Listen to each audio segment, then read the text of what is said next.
स्वागत है। आज बुधवार है, यानी भगवान गणेश का दिन। बुधवार के दिन हम भगवान गणेश की पूजा अर्चना करते हैं। प्रिय भक्तों, कहते हैं जो भी भक्त सच्चे मन से बुधवार के दिन भगवान गणेश के इस दिव्य मंत्र का 108 बार जाप कर लेता है, भगवान गणेश की कृपा उन पर हमेशा बनी रहती है तथा उनकी कृपा से उनके ऊपर अथाह धन की वर्षा होती है। उनकी सभी मनोकामनाएं पूर्ण होती हैं। उनके कष्ट रोग हमेशा के लिए दूर हो जाते हैं। आर्थिक समस्याओं का सामना उनको कभी नहीं करना पड़ता तथा उनके ऊपर जितने भी कर्ज होते हैं वो सभी उतर जाते हैं। तो चलिए जानते हैं गजानन का, विघ्नहर्ता का वो दिव्य मंत्र। उससे पहले यदि आपने मेरी इस वीडियो को लाइक नहीं किया तो लाइक कर दे और चैनल पर नए हैं तो चैनल को जल्दी से जल्दी सब्सक्राइब कर दे। प्रिय भक्तों, इस बात का खास ध्यान रखें कि मंत्र का जाप पूरे सच्चे मन से तथा 108 बार पूर्ण करें, तभी आपको इसका लाभ मिलता है, अन्यथा नहीं।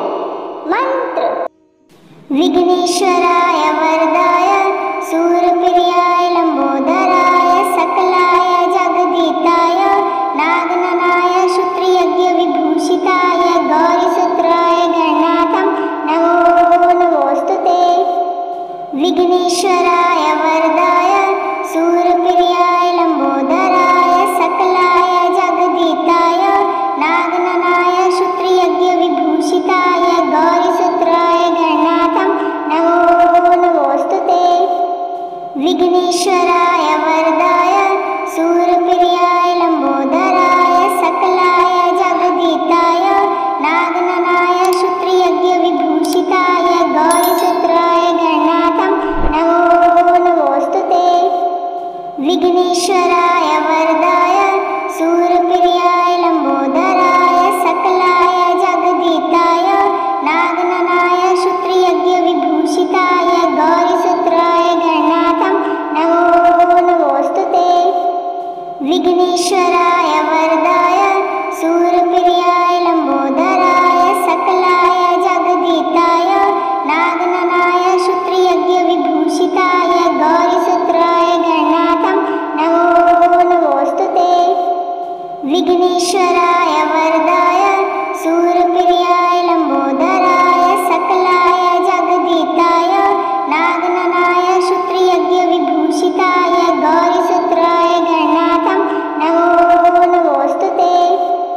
विघ्नेश्वराय वरदाय सूरप्रियाय लंबोदराय सकलाय जगदीताय नागननाय श्रुतयज्ञ विभूषिताय गौरीसूत्राय गणनाथं नमो नमोस्तुते। विघ्नेश्वराय वरदाय सूरप्रियाय लंबोदराय सकलाय जगदीताय नागननाय श्रुतयज्ञ विभूषिताय गौरीसूत्राय गणनाथं नमो नमोस्तुते।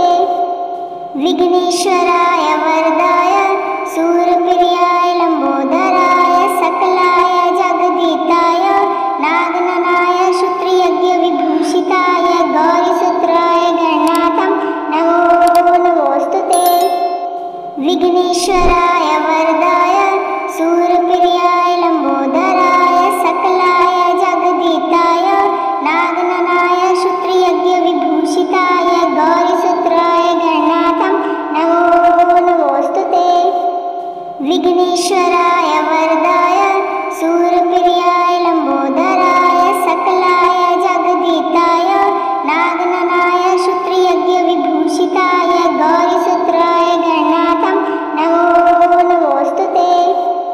विघ्नेश्वराय वरदाय सूरप्रियाय लंबोदराय सकलाय जगदीताय नागननाय श्रुतयज्ञ विभूषिताय गौरीसूत्राय गणनाथं नमो नमोस्तुते।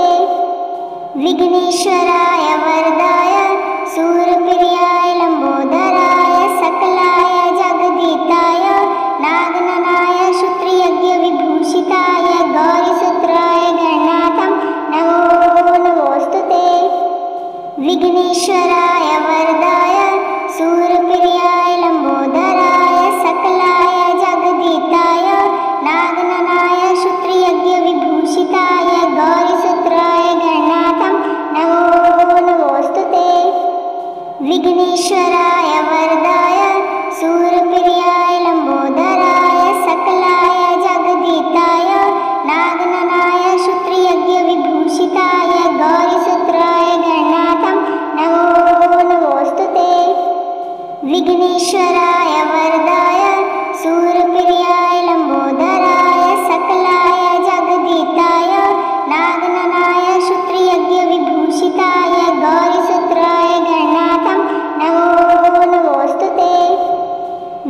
विघ्नेश्वराय वरदाय सूरप्रियाय लंबोदराय सकलाय जगदीताय नागननाय श्रुतियज्ञविभूषिताय गौरीसूत्राय गणनाथं नमो नमोस्तुते। विघ्नेश्वराय वरदाय सूरप्रियाय लंबोदराय सकलाय जगदीताय नागननाय श्रुतियज्ञविभूषिताय गौरीसूत्राय गणनाथं नमो नमोस्तुते। विघ्नेश्वराय वरदाय सूरप्रियाय लंबोदराय सकलाय जगदीताय नागननाय श्रुतियज्ञविभूषिताय गौरीसूत्राय गणनाथं नमो नमोस्तुते। विघ्नेश्वराय वरदाय सूरप्रियाय लंबोदराय सकलाय जगदीताय नागननाय श्रुतियज्ञविभूषिताय गौरीसूत्राय गणनाथं नमो नमोस्तुते। विघ्नेश्वराय वरदाय सूरप्रियाय लंबोदराय सकलाय जगदीताय नागननाय श्रुतियज्ञविभूषिताय गौरीसूत्राय गणनाथं नमो नमोस्तुते। विघ्नेश्वराय वरदाय सूरप्रियाय लंबोदराय सकलाय जगदीताय नागननाय श्रुतियज्ञविभूषिताय गौरीसूत्राय गणनाथं नमो नमोस्तुते। विघ्नेश्वराय वरदाय सूरप्रियाय लंबोदराय सकलाय जगदीताय नागननाय श्रुतियज्ञविभूषिताय गौरीसूत्राय गणनाथं नमो नमोस्तुते। विघ्नेश्वराय वरदाय सूरप्रियाय लंबोदराय सकलाय जगदीताय नागननाय श्रुतियज्ञविभूषिताय गौरीसूत्राय गणनाथं नमो नमोस्तुते। विघ्नेश्वराय वरदाय सूरप्रियाय लंबोदराय सकलाय जगदीताय नागननाय श्रुतियज्ञविभूषिताय गौरीसूत्राय गणनाथं नमो नमोस्तुते। विघ्नेश्वराय वरदाय सूरप्रियाय लंबोदराय सकलाय जगदीताय नागननाय श्रुतियज्ञविभूषिताय गौरीसूत्राय गणनाथं नमो नमोस्तुते। विघ्नेश्वराय वरदाय सूरप्रियाय लंबोदराय सकलाय जगदीताय नागननाय श्रुतियज्ञविभूषिताय गौरीसूत्राय गणनाथं नमो नमोस्तुते। विघ्नेश्वराय वरदाय सूरप्रियाय लंबोदराय सकलाय जगदीताय नागननाय श्रुतियज्ञविभूषिताय गौरीसूत्राय गणनाथं नमो नमोस्तुते। विघ्नेश्वराय वरदाय सूरप्रियाय लंबोदराय सकलाय जगदीताय नागननाय श्रुतियज्ञविभूषिताय गौरीसूत्राय गणनाथं नमो नमोस्तुते। विघ्नेश्वराय वरदाय सूरप्रियाय लंबोदराय सकलाय जगदीताय नागननाय श्रुतियज्ञविभूषिताय गौरीसूत्राय गणनाथं नमो नमोस्तुते। विघ्नेश्वराय वरदाय सूरप्रियाय लंबोदराय सकलाय जगदीताय नागननाय श्रुतियज्ञविभूषिताय गौरीसूत्राय गणनाथं नमो नमोस्तुते। विघ्नेश्वराय वरदाय सूरप्रियाय लंबोदराय सकलाय जगदीताय नागननाय श्रुतियज्ञविभूषिताय गौरीसूत्राय गणनाथं नमो नमोस्तुते। विघ्नेश्वराय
विघ्नेश्वराय वरदाय शूरप्रियाय लंबोदराय सकलाय जगदीताय नागननाय श्रुतियज्ञविभूषिताय गौरीसूत्राय गणाथं नमो नमोस्तुते।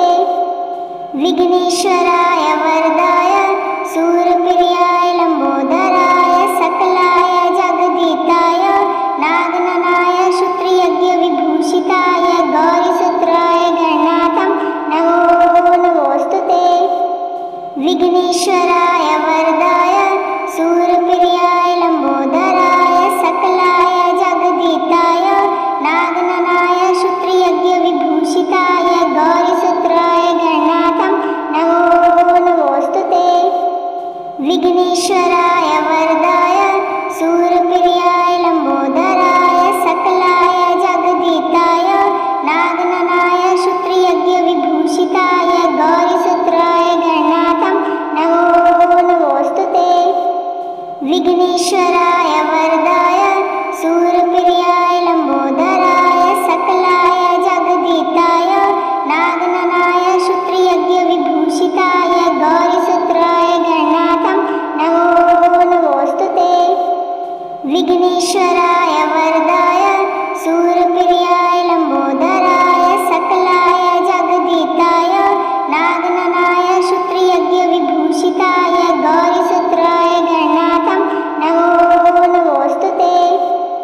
विघ्नेश्वराय वरदाय शूरप्रियाय लंबोदराय सकलाय जगदीताय नागननाय श्रुतियज्ञविभूषिताय गौरीसूत्राय गणाथं नमो नमोस्तुते। विघ्नेश्वराय वरदाय शूरप्रियाय लंबोदराय सकलाय जगदीताय नागननाय श्रुतियज्ञविभूषिताय गौरीसूत्राय गणाथं नमो नमोस्तुते। विघ्नेश्वराय वरदाय शूरप्रियाय लंबोदराय सकलाय जगदीताय नागननाय श्रुतियज्ञविभूषिताय गौरीसूत्राय गणाथं नमो नमोस्तुते। विघ्नेश्वराय वरदाय शूरप्रियाय लंबोदराय सकलाय जगदीताय नागननाय श्रुतियज्ञविभूषिताय गौरीसूत्राय गणाथं नमो नमोस्तुते। विघ्नेश्वराय वरदाय शूरप्रियाय लंबोदराय सकलाय जगदीताय नागननाय श्रुतियज्ञविभूषिताय गौरीसूत्राय गणाथं नमो नमोस्तुते।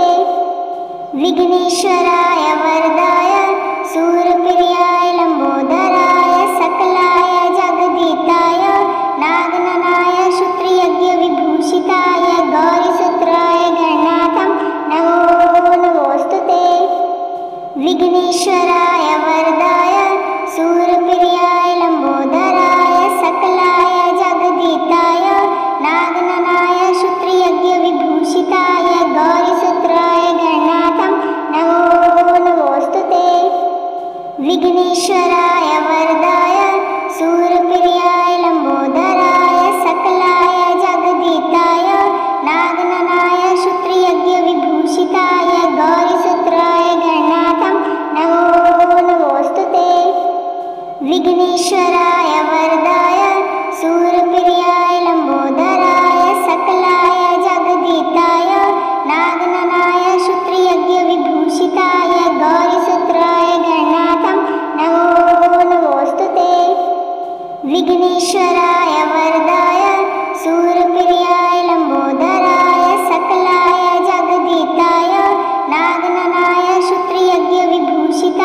विघ्नेश्वराय वरदाय शूरप्रियाय लंबोदराय सकलाय जगदीताय नागननाय श्रुतियज्ञविभूषिताय गौरीसूत्राय गणातं नमो नमोस्तुते।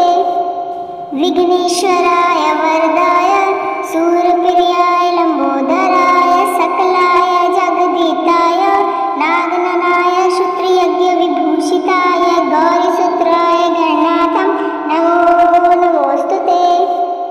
विघ्नेश्वराय वरदाय शूरप्रियाय लंबोदराय सकलाय जगदीताय नागननाय श्रुतियज्ञविभूषिताय गौरीसूत्राय गणातं नमो नमोस्तुते। विघ्नेश्वराय वरदाय शूरप्रियाय लंबोदराय सकलाय जगदीताय नागननाय श्रुतियज्ञविभूषिताय गौरीसूत्राय गणातं नमो नमोस्तुते। विघ्नेश्वराय वरदाय शूरप्रियाय लंबोदराय सकलाय जगदीताय नागननाय श्रुतियज्ञविभूषिताय गौरीसूत्राय गणातं नमो नमोस्तुते। विघ्नेश्वराय वरदाय शूरप्रियाय लंबोदराय सकलाय जगदीताय नागननाय श्रुतियज्ञविभूषिताय गौरीसूत्राय गणातं नमो नमोस्तुते।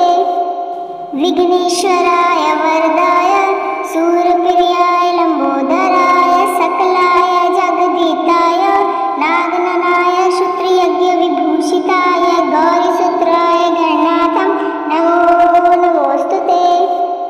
विघ्नेश्वराय वरदाय शूरप्रियाय लंबोदराय सकलाय जगदीताय नागननाय श्रुतियज्ञविभूषिताय गौरीसूत्राय गणातं नमो नमोस्तुते।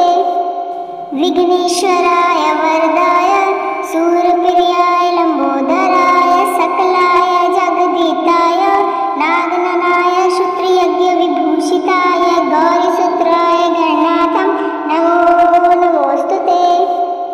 विघ्नेश्वराय वरदाय शूरप्रियाय लंबोदराय सकलाय जगदीताय नागननाय श्रुतियज्ञविभूषिताय गौरीसूत्राय गणातं नमो नमोस्तुते। विघ्नेश्वराय वरदाय शूरप्रियाय लंबोदराय सकलाय जगदीताय नागननाय श्रुतियज्ञविभूषिताय गौरीसूत्राय गणातं नमो नमोस्तुते। विघ्नेश्वराय वरदाय शूरप्रियाय लंबोदराय सकलाय जगदीताय नागननाय श्रुतियज्ञविभूषिताय गौरीसूत्राय गणातं नमो नमोस्तुते। विघ्नेश्वराय वरदाय शूरप्रियाय लंबोदराय सकलाय जगदीताय नागननाय श्रुतियज्ञविभूषिताय गौरीसूत्राय गणातं नमो नमोस्तुते। विघ्नेश्वराय वरदाय शूरप्रियाय लंबोदराय सकलाय जगदीताय नागननाय श्रुतियज्ञविभूषिताय गौरीसूत्राय गणातं नमो नमोस्तुते। विघ्नेश्वराय वरदाय शूरप्रियाय लंबोदराय सकलाय जगदीताय नागननाय श्रुतियज्ञविभूषिताय गौरीसूत्राय गणातं नमो नमोस्तुते। विघ्नेश्वराय वरदाय शूरप्रियाय लंबोदराय सकलाय जगदीताय नागननाय श्रुतियज्ञविभूषिताय गौरीसूत्राय गणातं नमो